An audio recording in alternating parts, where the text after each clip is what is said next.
Mənim əzizlərim, dostlar və qonaqlar, atalar və analar, bacılar və qardaşlar, əziz balalar, sizin hamınızın bahar bayramınız, Novruz bayramınız mübarək olsun.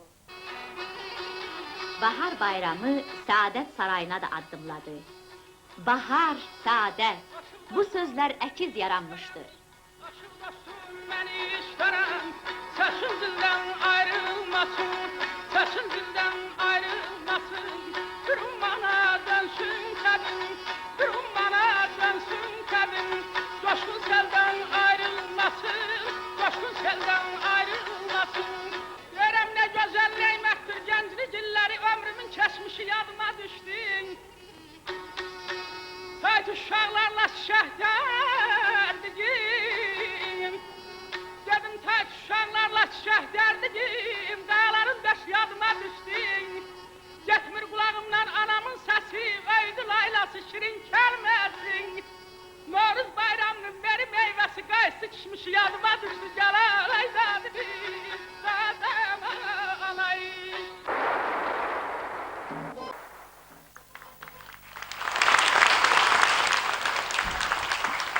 Səhnəyə dəvət olunur Azərbaycan Aşıqlar Birliyinin sədri, xalq şairi Zəlimxan Yaqub.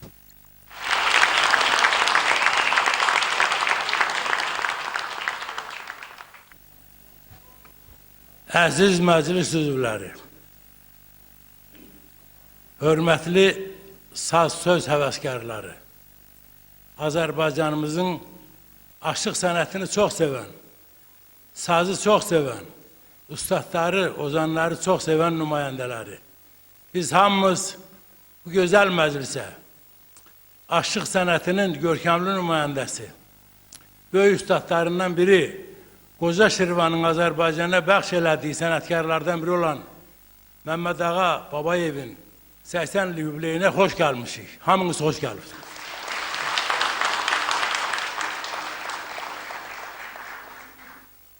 Mən bir Qoca Şirvan söz işlətdim. Qoca Şirvan deyiləndə gözünüzün qabağına çox böyük dahilər gəlir, nəhənglər gəlir, ustadlar gəlir, ozanlar gəlir. Xaqanidən bu günə qədər böyük sənətkarlar, böyük şəxsiyyətlər bizim gözümüzün qabağında canlanır. Və çox yaxşı oldu ki, biz Şirvanla bağlı, Azərbaycanlılarla bağlı Aşıqlar Birliyi olaraq, Respublika Mədəniyyət Nazirliyi olaraq ilk tədbirimizi Şamaxıda böyük ustadımız, şəxsiyyət kimi, ozan kimi, ustad kimi çox böyük ad qazanmış, tarixlərdə adını qızıl hərflərlə yazmış Aşıq Bilalın yubileyini keçirdik. Biz o yubileyi Şamaxıdan başladıq.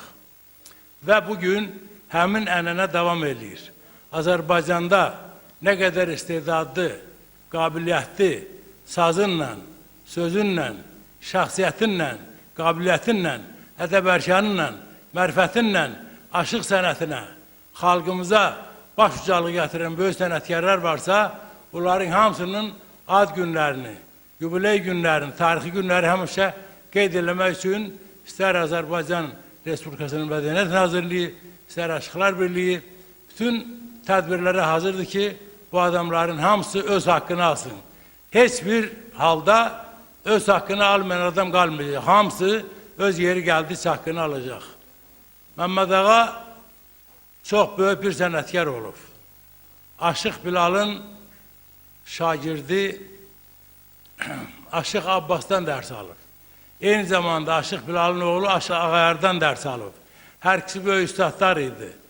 Və Məmməd Ağa Babayevin həm gözəl şeirləri var, həm də şəxsiyyət kimi gözəl olub. İnsan kimi gözəl olub.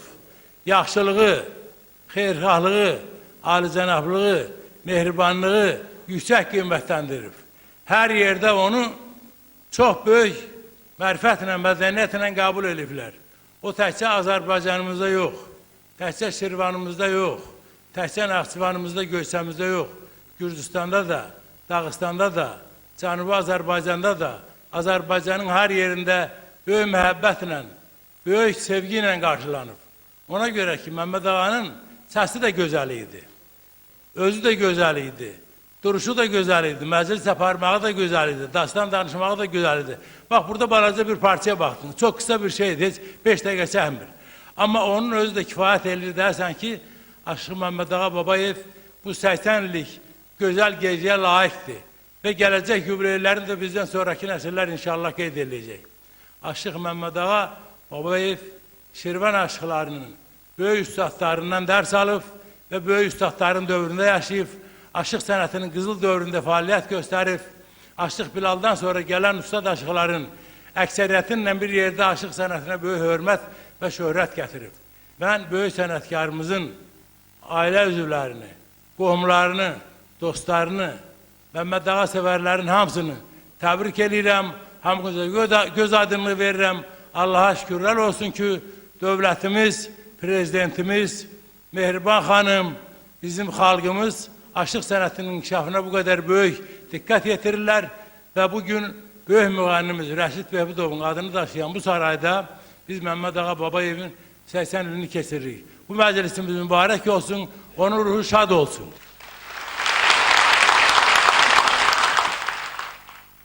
Bugün Azərbaycan aşıq sənətinin 20-ci yüzillikdəki nəhəng simalarından birinin bayramıdır. 80 yaşının bayramı. Amma təəssüf ki, bu yaş bayramında o öz iştirak eləyə bilmədi. İllər, 10 illər öncəsindən yaşı yarıda qırıldı və böyük sənətkar saz söz aləmini tərk eləyib getdi. Bu tərk eləmə ancaq cismani oldu.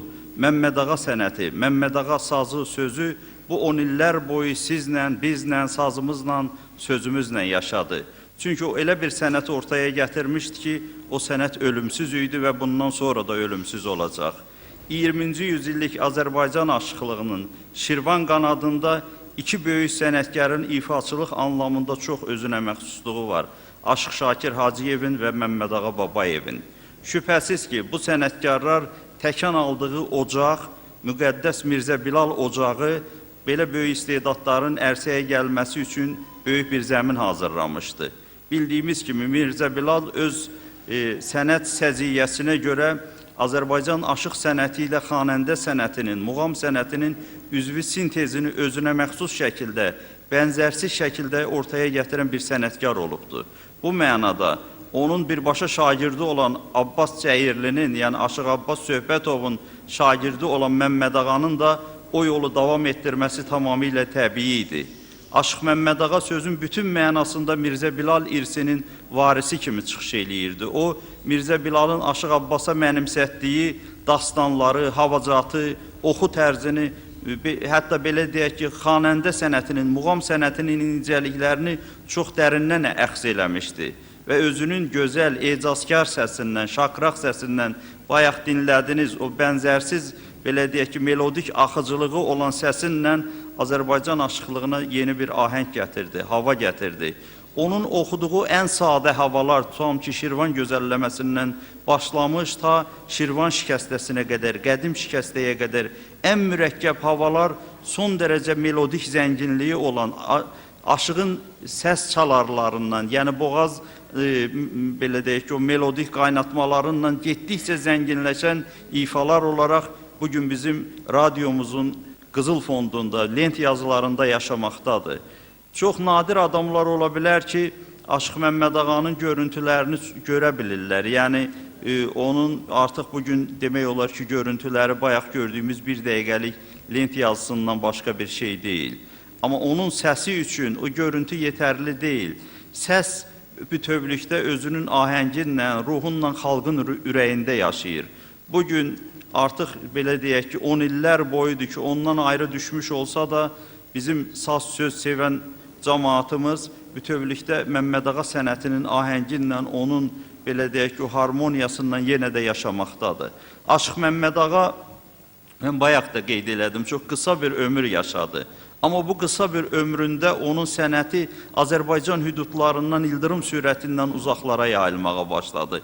60-cı illərdə onun Moskvadakı festivallarda, dekadalarda belə deyək ki, çıxışları, hətta Azərbaycan dilini bilməyən, Azərbaycan musiqisindən bir şey anlamayanları belə heyrətdə qoyurdu. Çünki səsin özündə elə bir gözəllik, elə bir belə deyək ki, ecazlı harmoniya var idi ki, o ağzını açıb oxuduğu zaman səsinin gözəlliyi artıq hər kəsin qəlbini riqqətə gətirə bilirdi. O dönəmdə müxtəlif qəzetlərdə, Moskva qəzetlərində, Bakıda çıxan mətbuatda Aşıq Məmmədağa ifaçılığının bu özünə məxsusluğu, təkrarsızlığı dönə-dönə vurğulanıb və çox maraqlıdır ki, bizim musiqişünas alimlərimiz, aşıq-şünas tədqiqatçılarımız hər zaman bir çox məsələlərin izahında Aşıq Məmmədağa ifalarına xüsusi şəkildə istinad edirlər. Bugün biz tədris prosesində də İncəsənət Universitetində, konservatoriyada aşıq ifaçılığının, xüsusən Şirvan ənənəsi üzərindəki ifaçılığın incəliklərini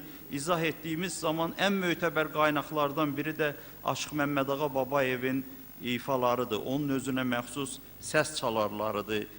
Mətni, poetik mətni və melodik mətni çatdırmaq məharətidir. Bu mənada Aşıq Məmmədağa sənəti təkcə dünən və bugün deyil, həm də sabah üçün bir məktəbdir. Aşığın ən böyük qazancı, ən böyük, belə deyək ki, əldə etdiyi səadət onun məktəb yarada bilməsidir. Çox yaxşı oxumaq da olar, çox alqışlar da almaq olar.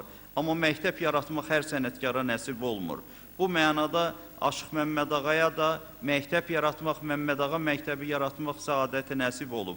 Biz bugün buradakı bir çox ifalarda onun məktəbinin də davam etdiyini görəcəyik. Özdə bu məktəb təkcə aşıqların xəttindən davam eləmir, həm də xanəndələrimizin xəttindən davam edir. Bizim bir çox istedadlı xanəndələrimiz oxuduğu zaman biz onların səs çalarlarında, boğaz qaynatmalarında Aşıq Məmmədağaya məxsus olan cizgiləri çox rahatlıqla görə bilirik. Bu mənada Aşıq Məmmədağa sənəti mən yenə də deyirəm ki, bir örnək sənət olaraq, bir məktəb sənət olaraq Azərbaycan aşıqlığına həmişə üz ağlığı gətirib və həmişə üz ağlığı gətirəcək. Ustadın ruhu şad olsun. İlk olaraq mən bizim gözəl aşığımız, əməkdar mədəniyyət işçisi Əhliman Şirvanlını dəvət edirəm. Meydan onundur. Buyursun. Vurgunam yurdumun təbiyyətinə, vurgunam yurdumun təbiyyətinə, neçə yayla gəzib aran görmüşəm, neçə yayla gəzib aran görmüşəm.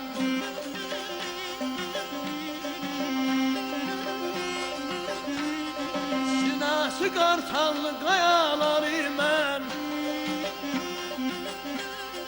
köylərin qəlbini yaran görmüşəm, köylərin bağrını yaran görmüşəm.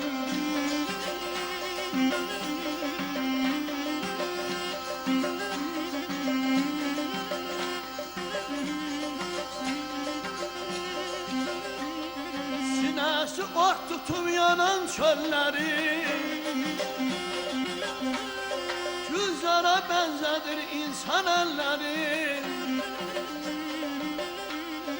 Bizim əmək sevən igid ellərim, bizim əmək sevən igid ellərim, hər yanda yaradan Quran görmüşəm, hər yanda yaradan Quran görmüşəm.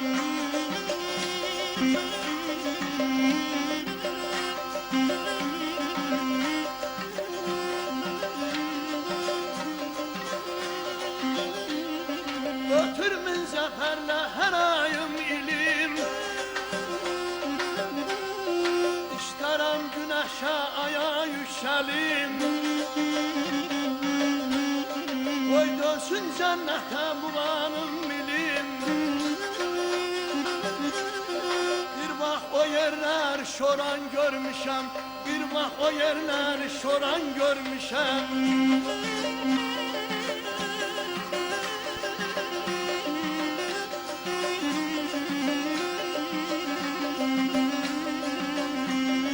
Bir yanım dəli kür, bir yanım araz,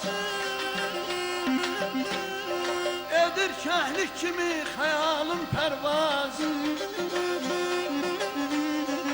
Aşıq Məmmədağa sinəsində saz,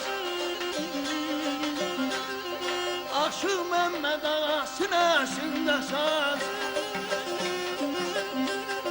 Tarlalarda məclis Quran görmüşəm, tarlalarda məclis Quran görmüşəm, tarlalarda ya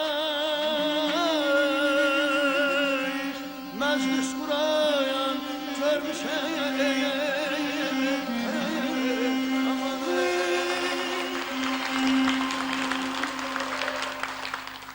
Çox sağ olun. Aşıq Məmmədağa sözün həqiqi mənasında sözə, poetik mətnə çox həssas bir aşıq idi. Şeirlərinin bir çox şey açıq şəkildə görünməkdədir. Bu şeirləri o sənətkar qoşubdur ki, o saz havalarının, musiqinin, havacatın çox dərin bilicisidir. Mən aktyorlarımızı dəvət eləyirəm. Bu bizim aktyorlarımız burada bir daha, yəni saz olmadan da səsləndirsin Aşıq Məmmədağanın şeirlərini və sizlər, bizlər o şeirlərdəki o musiqini, harmoniyanı görək. Beləliklə aktyorlarımızı dəvət edirik. Elmar Qarayev və Şəhla Əli qızı buyursunlar.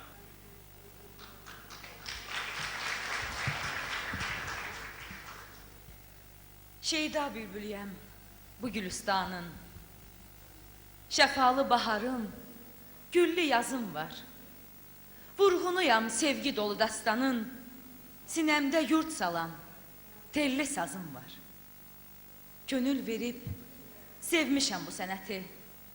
Sazdır, sözdür hər aşığın sərvəti.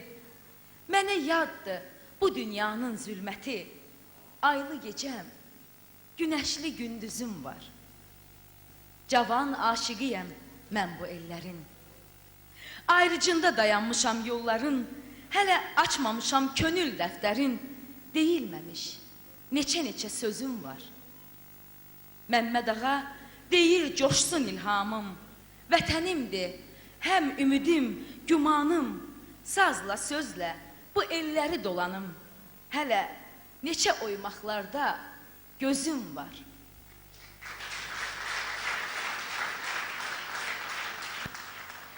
Söylə görüm ay dilbərim, niyə gec-gec görünürsən? Soruşmaq ayıb olmasın, niyə gec-gec görünürsən?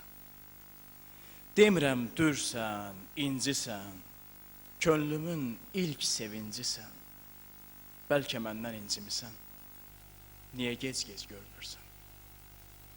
Sordum səni Yasəməndən, dedi gəlib keçdi gendən.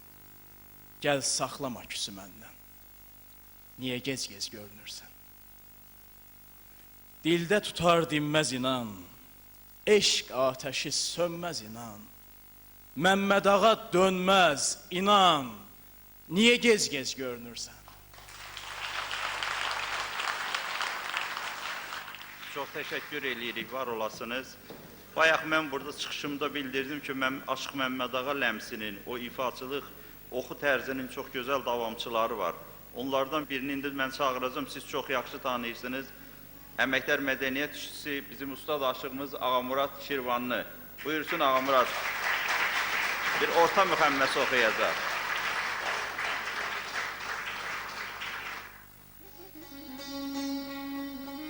Söylə görüm ay dilbərim, söylə görüm ay dilbərim, niyə gec-gec görünürsən, niyə gec-gec görünürsən?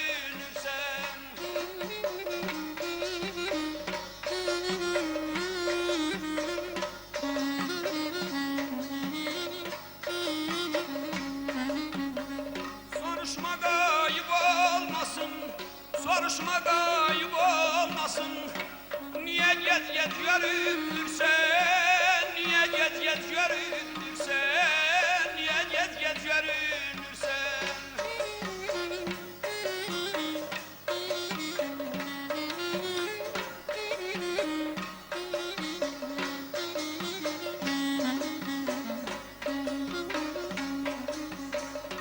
Sordum səni Yasəməndən, sordum səni Yasəməndən. Gedi gelir keçdi yenden, gedi gelir keçdi yenden. Ya saxlama küsü məndən, ya saxlama küsü məndən. Niyə gec-gec görünürsən, niyə gec-gec görünürsən, niyə gec-gec görünürsən?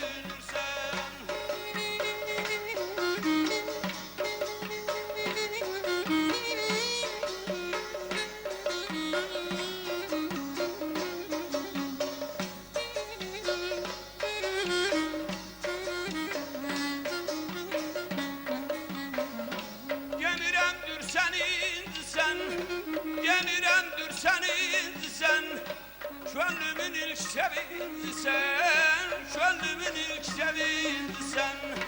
Belki menden incimisən, belki menden incimisən.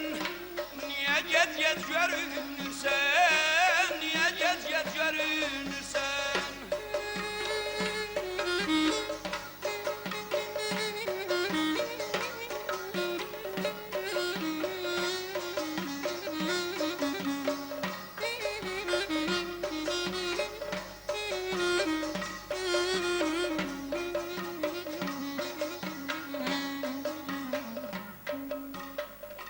Dilden susardım meznan, eşk ateşi sönmez inan.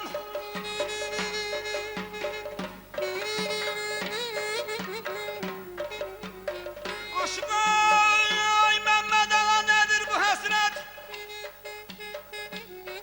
Senin ey gemin sazganına karşı aman ey.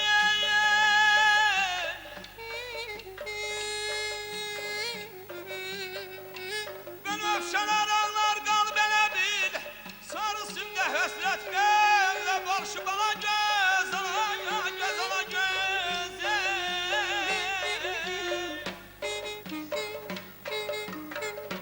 Dilde susardım meznan, eşk ateşi sönmez inan. Mehmet ağa dönmez inan, Mehmet ağa dönmez inan. Niye gez gez görünürsen, niye gez gez oy görünürsen aman. Bahçelerin var olsun, alma heyvanlar olsun. Ustadlara kadir kıymet verenler, görüm hamsı var olsun.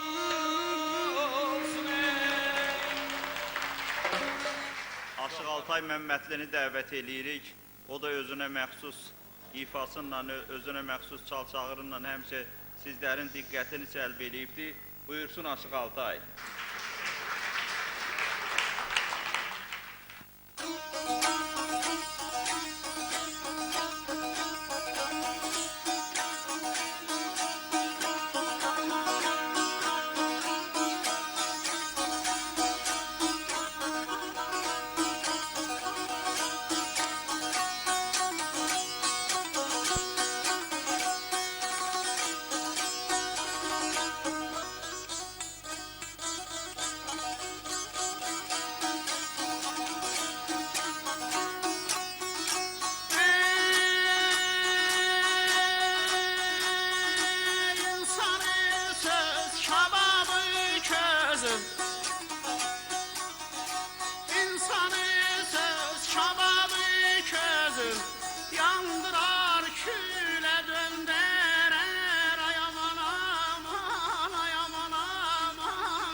var olasan.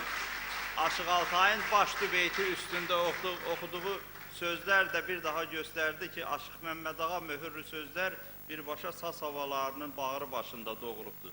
Təşəkkür edirik, çox var olasan. Aşıq Məmməd Ağa yoxdur, amma bugün Şirvanımızda aşıq sənətini sözün həqiqi mənasında yüksək ləyaqətlə, şəxsiyyətlə, istedadla təmsil edən ustad aşıqlarımız var. Onun birinin adını çəkəcəm, sizin alqışlarınız gələcək. Aşıq Yanvar, Aşıq Yanvar Bədəlov özünə məxsus ifasıyla.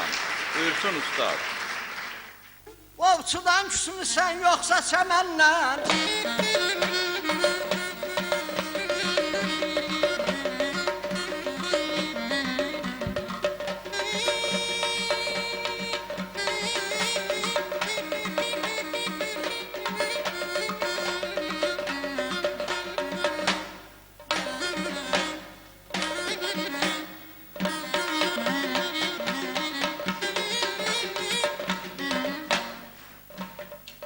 Ovçudan küsmüsən yoxsa çəməndən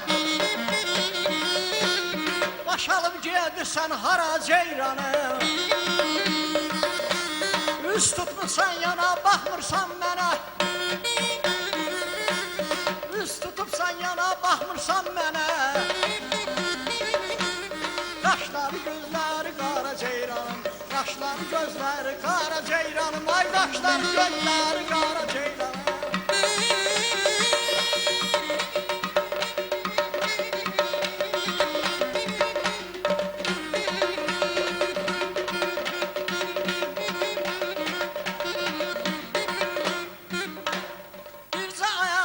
Sözüm var sana Doyunca koy baxım gözəl hüsnünə Səni şair vurğun tanıdıp mənə Səni şair vurğun tanıdıp mənə Qoymaram düşəsən dara ceyranım Qoymaram düşəsən dara ceyranım Qaşlar gözləri qara ceyranım Ay qoymaram düşəsən dara ceyranım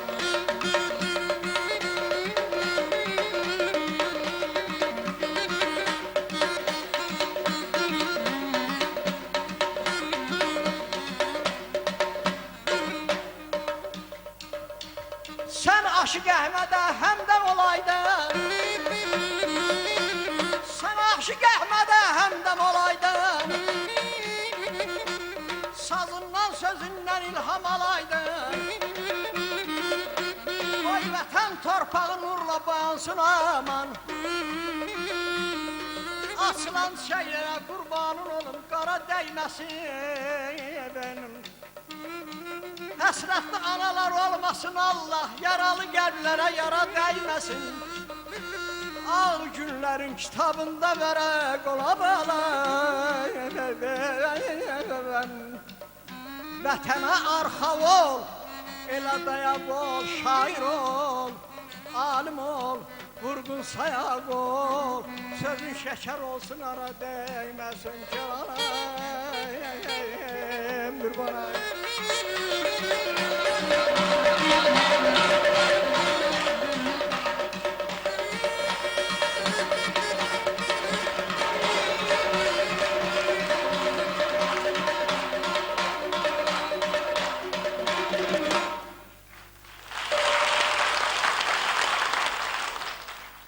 Bizim bugün məclisimizdə mən dedim bizim xanəndələrimiz də var. Onlar da ustadın yubileyini özlərinin ürək sözlərindən, oxumaqlarından qeyd eləməyə, mübarəkləməyə gəliblər. Onlardan biri də bizim hamımızın son vaxtlar çox istedadına görə sevdiyimiz Abgül qardaşımızdır. Abgül Mirzəliyev. Buyursun o. Abgül buyur.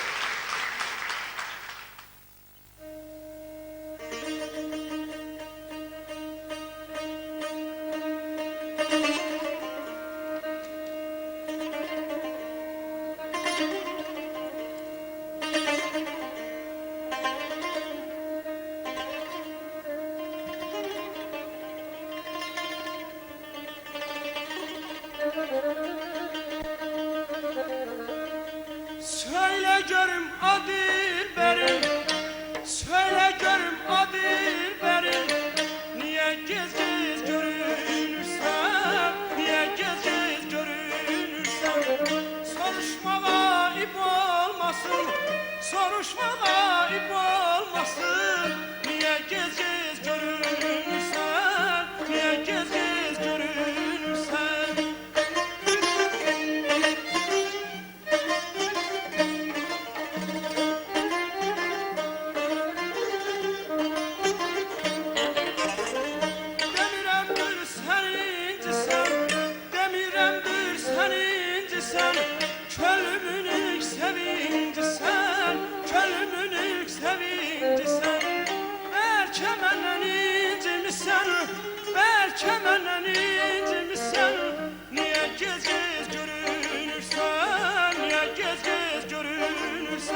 Gel saxlama küsüb məndən, gel saxlama küsüb məndən. Niyə gec-gec görürsən, niyə gec-gec görürsən?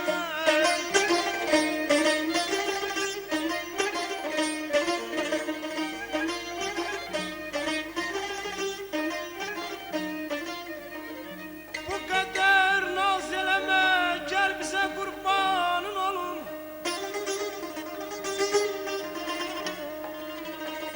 Bu qədər naz eləmə, gəl bizə qurbanın olum. Əyləşib söhbət edək, üz-üzə qurbanın olum.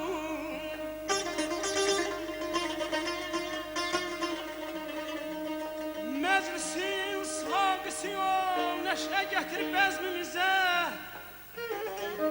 Ver şəkər tək dodağına, məzə qurbanın olum.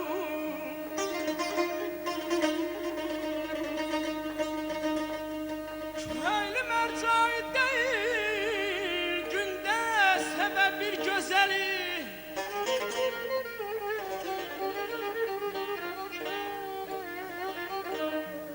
Ay köylüm her cay değil. Ay günde sebep bir güzeli. Vururum sendeki şehla göze kurbanın olum. Sen bir Mehdi sevi başın olmaz yalanı.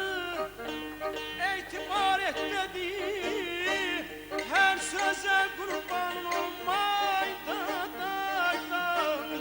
Ölürem ay aman aman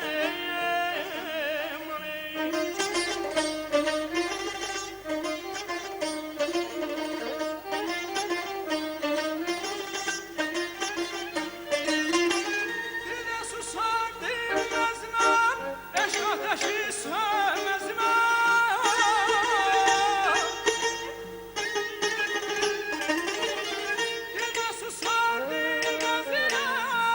Ateşi sönmezinan, Mehmet Ağa dönmezinan, Mehmet Ağa dönmezinan. Niye gec-gec görünürsen, niye gec-gec görünürsen? Mehmet Ağa dönmezinan, Mehmet Ağa dönmezinan. Niye gec-gec görünürsen, niye gec-gec görünürsen? Ayda dayda, ölürem ay aman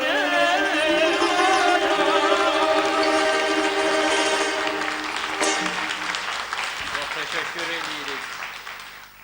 Aşıq Məmməd Ağa doğrudan da sözün həqiqi mənasında öz dövründə Azərbaycan hüdudlarında olan ustad aşıqlarla çox yaxın münasibətdə idi. Aşıq Şakirlə, Əkbər Cəfərovla, Mahmud Məmmədovla, burada da ustadımız Ustad İsfəndiyar Rüstəmovla çox yaxın münasibətləri var idi, çox doğma münasibətləri var idi və bu yaxınlıq onların sənətlərində də biri-birinə belə deyək ki, qarşılıqlı fayda götürmə münasibətlərini gətirirdi. O mənada biz ustadın bugün sazının, səsinin sorağını Təbriz Qaradağımızdan, Urmiyanımızdan, Zəncanımızdan alanda da bu bizə çox təbii görünür. Çünki Məmməd Ağa sənəti elə bir sənətdir ki, o hədd, hüdud, sərhəd tanımayan bir sənətdir. Bugün Təbrizdən qonaqlarımız gəlib, Təbriz aşıqları. Onların da sazında, çal-çağırında biz Məmməd Ağa sazını, sözünü eşidəcəyik. Buyursun Təbriz aşıqları Məhəmməd Firəntmənd, Yusif Məhərrəmi və Əskər Məhərrəmi.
dəysə, bir məsum körpənin xatırına dəysə, bir məsum körpənin xatırına dəysə, vətən dostları ilə veraq səs-səsə.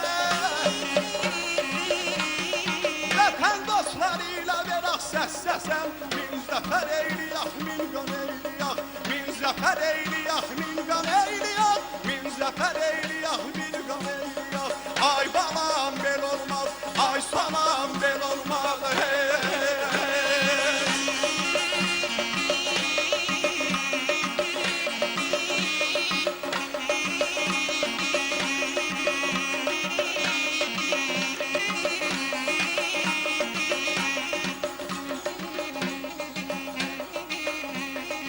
Aşıq Məmməd ağa hər gün saz çalır, Aşıq Məmməd ağa hər gün saz çalır. Toy bayram çoxalır, dəramət çalır, Toy bayram çoxalır, dəramət çalır. Ümmədim avadım göyər dalır, Ümmədim avadım göyər dalır. Gəzərəm bellər devran eylərəm, Gəzərəm bellər devran eylərəm, Gələrəm ellər devran eylərəm. Ay balam bel olmaz, ay salam bel olmaz, hey.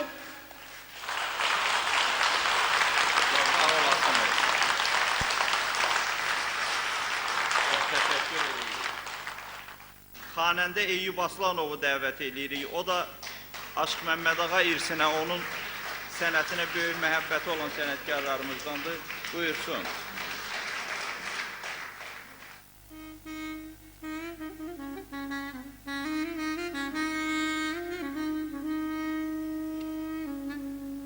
Gedirdim güzarım düştü bulağa, gedirdim güzarım düştü bulağa. Ofçu beresinde maralı gördüm, ofçu beresinde maralı gördüm.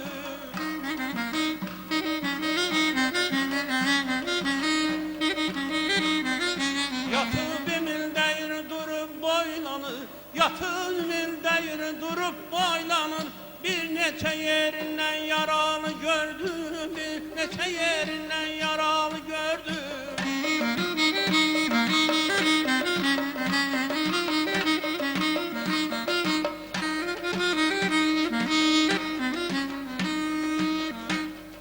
Zalim oldu yolun alın nişan, zalim oldu yolun alın nişanla. Deli yüreğini boyayım qana, deli yüreğini boyayım qana, deli yüreğini boyayım qana.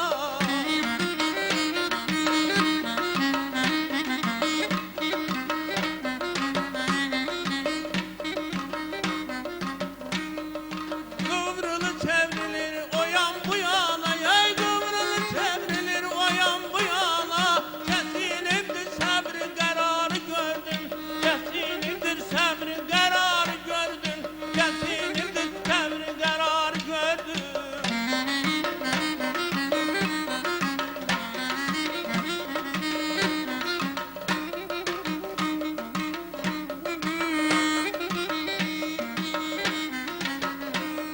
Aşık Məmməd ağa, qələm yoldaşım,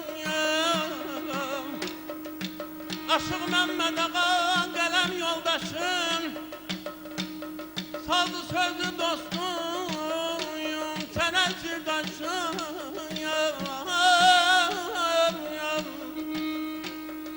İlaç eynəkməli bülbül qardaşım, dərmanın gül desə gülə yalvarım.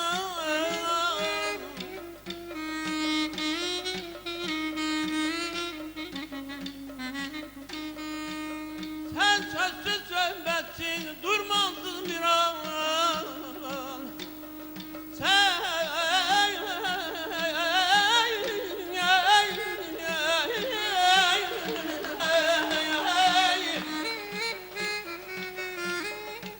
Sen sözsüz söhbətsiz durmazdın bir an.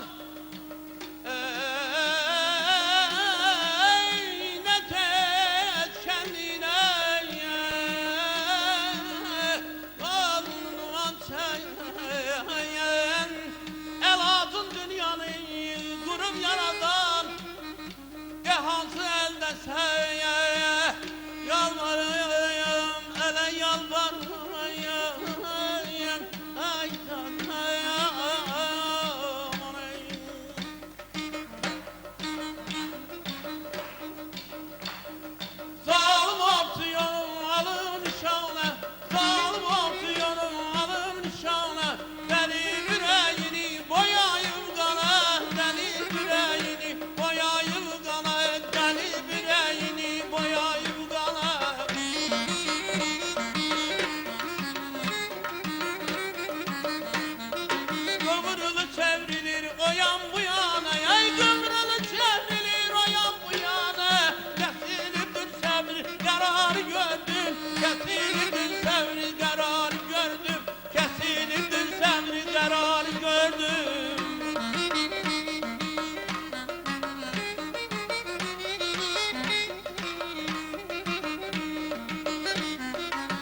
Misri sazçı qrupunu dəvət eləyəcəm və onun rəhbərini də sizə tanıtmaq istəyirəm. Şirvan torpağının yetirməsidir. Sahib Şirvanlı. Misri sazçı qrupu təzə yaranıb. Heç bir yaşı var, yoxsa yox. Amma artıq çox mükəmməl bir qrup kimi, sazı ləyaqətlə təmsil edən gənclər kimi sizin hamınızın sevimlisidir. Misri qrupu özünün adına bağlı olan havanı çalacaq elə. Misri.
təşəkkürlər edirik.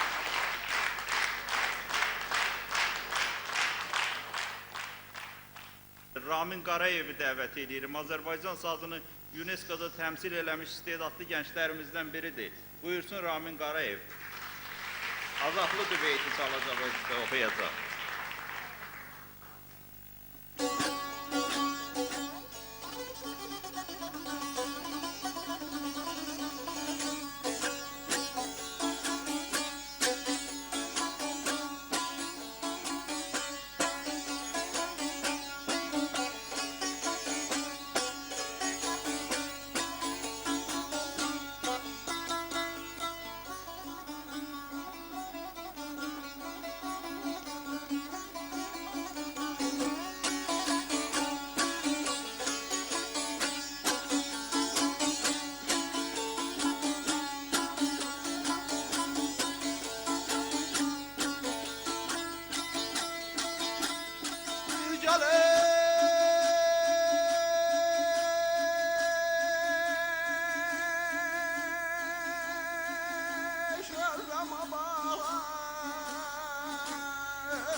üstünü ey haralhıdı, gül üstünü ey haralhıdı, haralhıdı.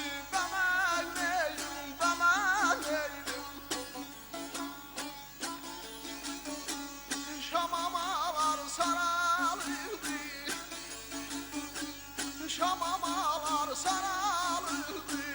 Tağlar koynumda, koynumda ya, koynumda ya, koynumda ya, koynumda. Abi vefa yetmez vefa, çünkü ömre yoktur vefa, yoktur vefa. Bemen neylim, derdim alem, oy derdim alem.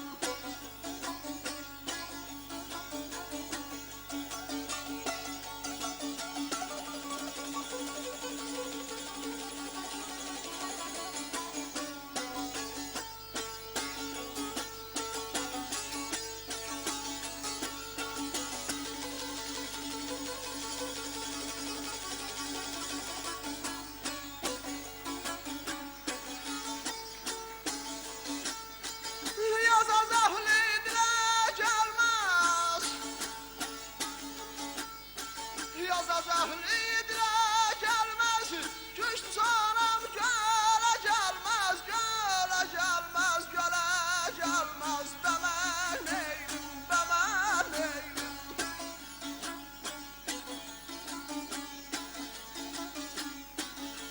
Kesen güller ele gelmez, kesen güller hele gelmez. Çağlar koynumda, koynumda ya, koynumda ya, koynumda ya, koynumda. Meleme ceylan, meleme,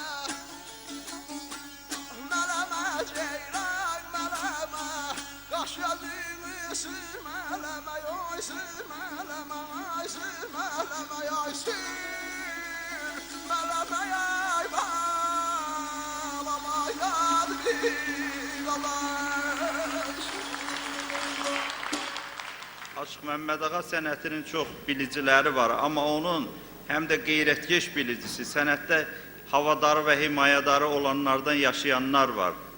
Bizim ağsaqqalımız Babaxan müəllim buradadır. Babaxan müəllimi dəvət edirəm. Onun ürək sözlərini dinləyək. Babaxan müəllim o kişilərdəndir ki, Mirzə Bilalı öz gözlərinlə görübdür. Yəni Mirzə Bilalı bəlkə də bu məclisdə öz gözündən görən ayrı adam ola bilməz. Bu təqribən 90 yaşına yetişmiş ağsaqqalımız o böyük ustadı da öz gözlərindən görüb və o sənət şəcərəsinin ən ləyaqətli davamçılarından olan Aşıq Məmməd Ağanı sənət aləminə uğurlamaqda bu kişinin xidmətləri olub. Buyursun. Mən rəhmətli Məmməd Ağa ilə 1948-ci ildə tanış olmuşam. Hələ Məmməd Ağa 10-cu sinfi qurtarmamışdı. Şamaxının yaxınlığında bir Xınıslı kəndi var. Əlisə müəllim yaxşı bilir, qohumlarının kəndidir. O kənddə kiçik bir məclis var idi. Bu da cavan bir uşaq idi. Mən bilmirdim, tanımırdım bunu, amma orada qohumları bilirdilər, bu nəyə qabildir. Buna söz verdilər. Şirvan şikəstəsindən 3 bənd oxudu. Və mən onda gördüm ki, bu gəncin çox parlaq bir gələcəyi var. Lakin 1956-cı ildən 1959-cu ilə qədər Şamaxıda mən daha yaxından tanış oldum onunla. Şamaxıda o vaxtı Xaqani adına mədəniyyət evi vardı, yoldaşlar bilirlər bunu. O mədəniyyət evinin də İsrafilov Umud adında bir mədəniyyət işçisi müdürü var idi. Gənc aşıqların orada bir məclisi vardı. Umud müəllim məni ora bir tamaşası kimi dəvət elədi. Mən ilk gündən Aşıq Məmməd Ağanın fərasətini gördüm, bacarığını gördüm. Allah'ın ona bəxş elədiyi xoşbəxtliyi gördüm. O gündən də bizim Məmməd Ağa ilə möhkəm dostluğumuz, möhkəm əlaqəmiz başladı. Baxmayaraq ki, mən ondan 6-7 yaş böyük idim. Amma biz qəlb bir şəxsiyyət idik. Yeri düşəndə mən öz bilik səviyyəm dərəcəsində ona bəzən məsləhətlər də verirdim. Bizim qarşılıqlı hörmətimiz o vəziyyətə çatdı ki, o İrəmmətli Tofiqlə birinci sazını mənə hədiyyə göndərdi.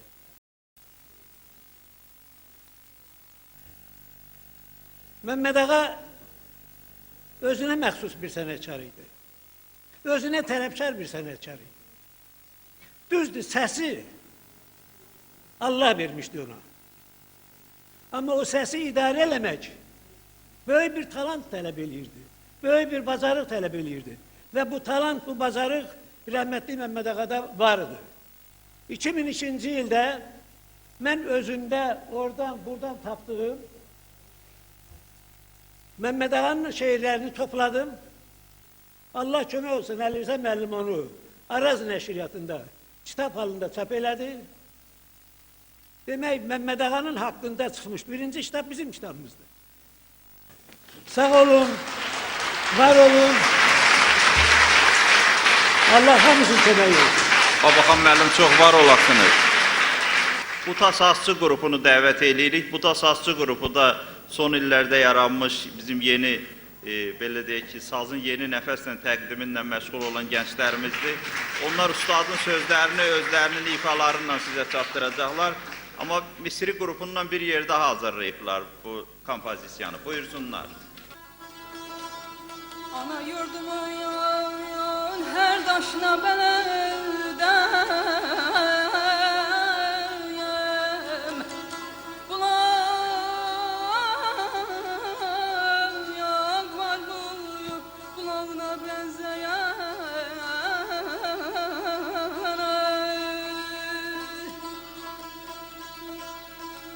İnanmıram ya dozcam düz olsa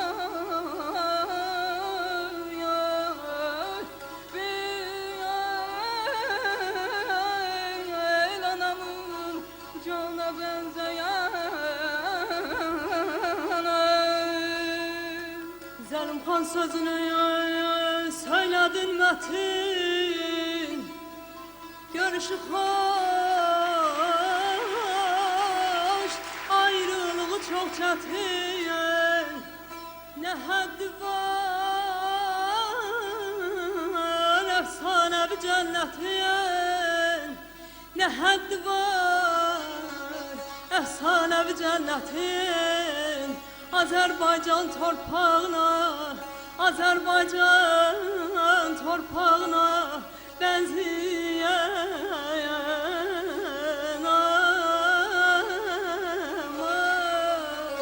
Ah, ay aman ey.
Mizraf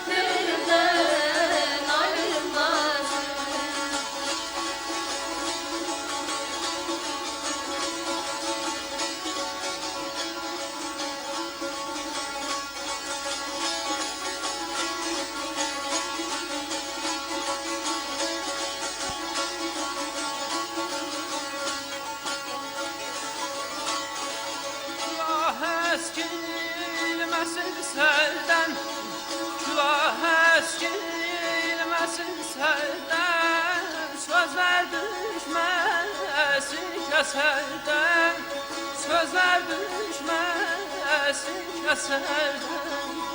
Oysa doyun gecələrdən, oysa doyun gecələrdən, adım dildən ayrılmazdım, adım dildən ayrılmazdım. Ayrılmasın, ayrılmasın, ayrılmasın, ayrılmasın. Adın dilden ayrılmasın, adın dilden ayrılmasın.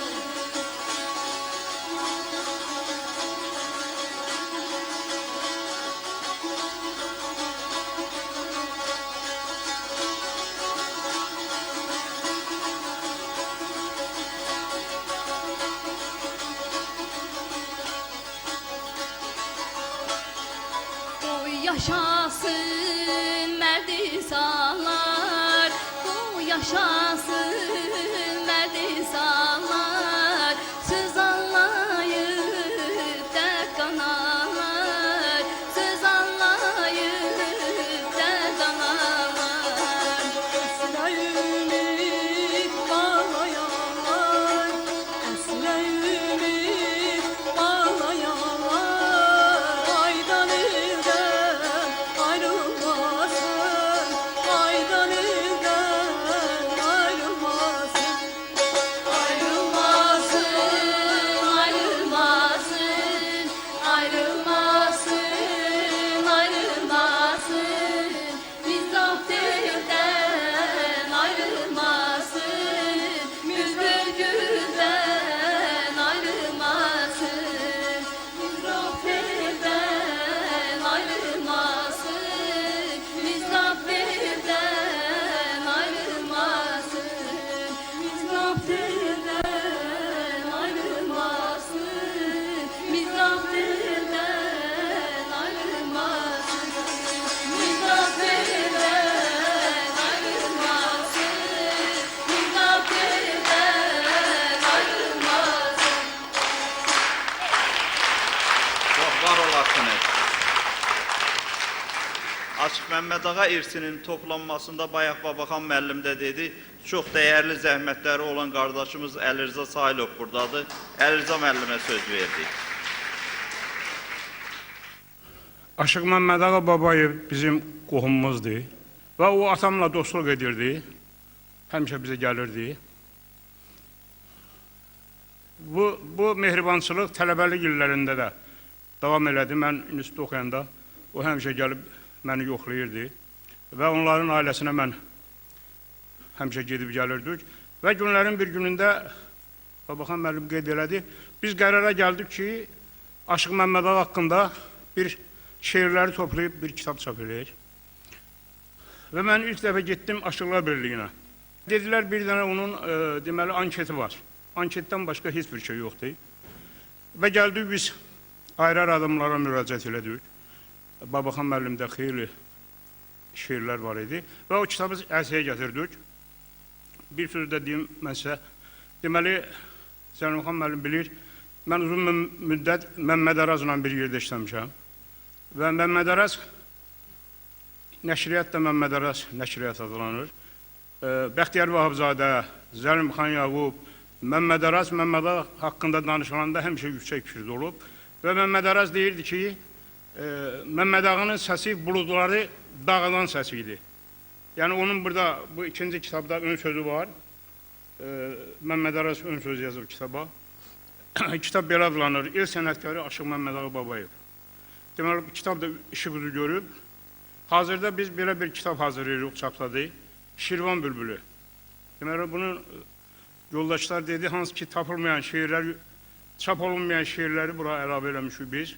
İndi biz hazırda bu kitabla bərabər Hüseyin müəllimin köməkliyi ilə hesab elə Hüseyin müəllim gedib, deməli, səs yazıları tapıb Gədəbəydə.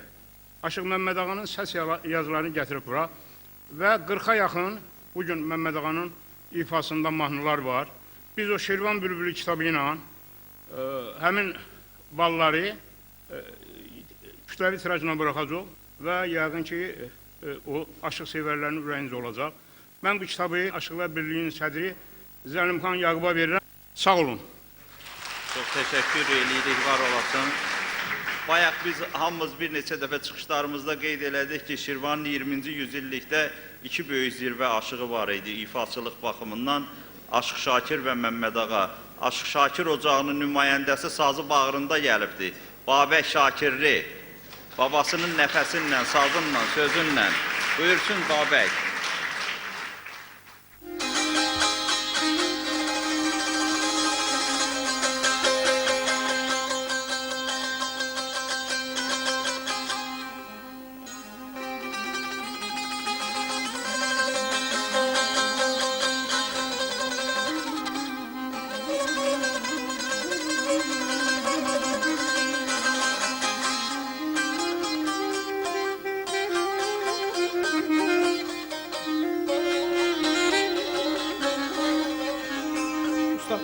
Ustadın bütün havazatlarını oxudular, Allah canlarını sağ eləsin. Biz yenilicə olsun deyə babam Aşıq Şakir Hacıyevin bir gözəl havazatını ərmağan eləyəcəm, ustadın ruhu şad olsun.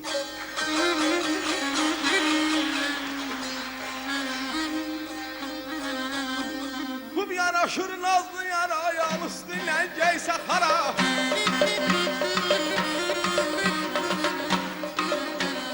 Kub yanaşır nazlı yara, Sahara, əsli göyçək olanlara, əsli göyçək olanlara, yolda birdi, şalda birdi, yolda birdi, şalda birdi, əsli göyçək olanlara, yolda birdi, şalda birdi.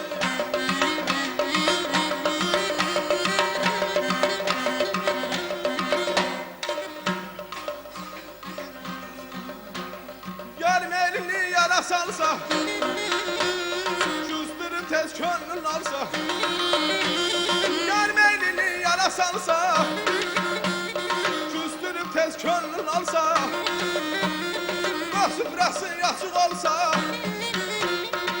süfrəsi yaxşıq olsa, şorda birdi, balda birdi, şorda birdi, balda birdi, süfrəsi yaxşıq olsa, şorda birdi, balda birdi.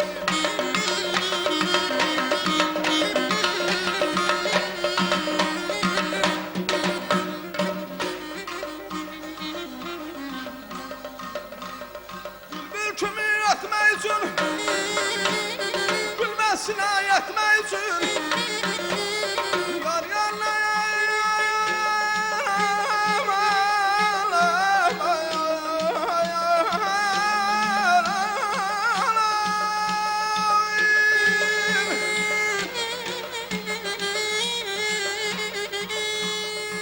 göster üstüne gül koy bülbülü şeyden gözlerinin şövdüyle nervizi şahla gülsün.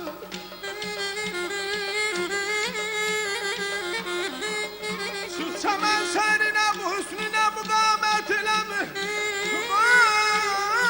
Gül sevinsin güzelim servetiler gülsün. Aman aman aman vedada malayada haydada.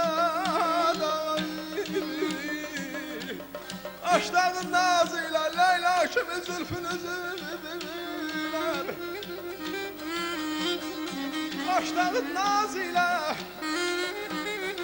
Leyla kimi zülfünüzü ver. Gemli aşklar leşkine yaman gene sehra gürsün bayaman.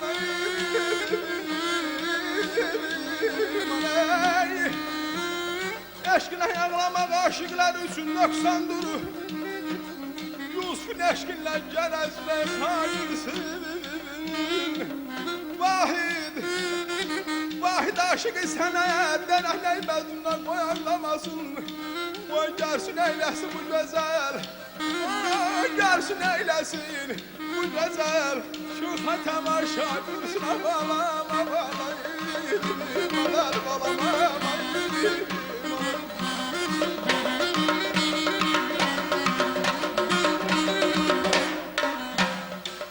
kimi ötmək üçün, qüvvəsinə yetmək üçün, yar yanına getmək üçün, yar yanına getmək üçün, yolda birdi, yolda birdi, yolda birdi, yolda birdi, yolda birdi, yolda birdi.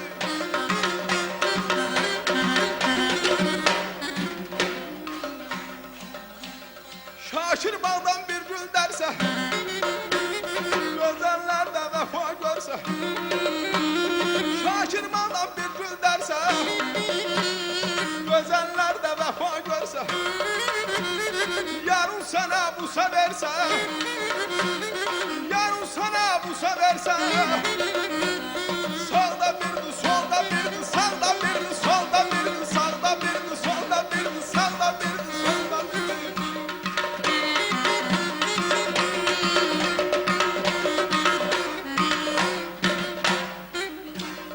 Yarın sana busa verse, solda birdi, solda birdi, aman. Benden aşı çengele, duman gele, çengele. Benim kimi aşıların həddi nədir? Rəhmətli Şakirlə Məmməd Ağa ilə təngələ, aman.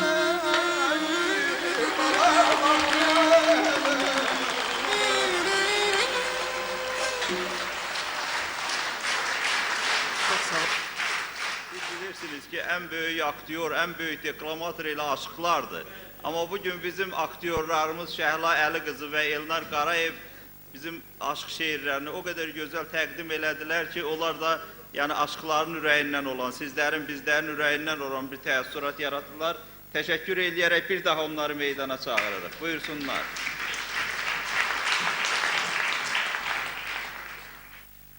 Açılanda tər bənövşə, soraq gəlir səndən bahar. Lalə nərgiz qonub döşə, gəl gəl deyir gendən bahar. Dağlarında çiçək açır, ceyran cüyür gölə qaçır, zirvələrdə qartal uçur, keçir duman çəndən bahar. Fəsillərin başı yazdır, musiqinin şahı sazdır, Məmməd Ağa ayrılmazdı ömür boyu səndən bahar.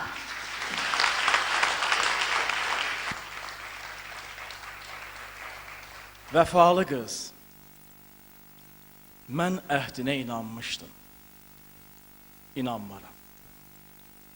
Başına pərvanə kimi dolanmışdım, dolanmaram.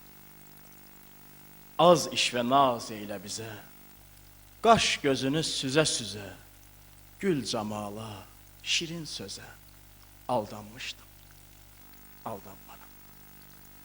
Bəs daha bu da gün, min bir üzdə göründüyün, mən səni sevdiyim üçün utanmışdım, utanmaram.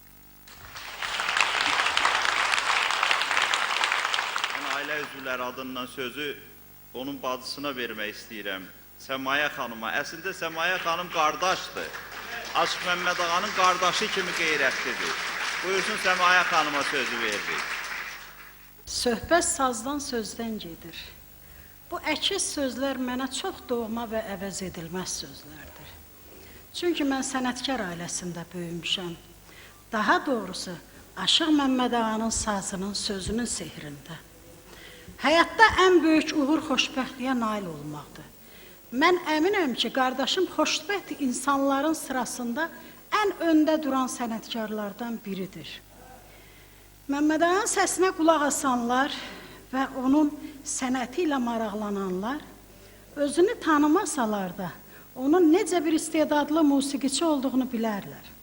İstedad Allah vergisidir. Allah qardaşıma hər şeyi bəxş etmişdi.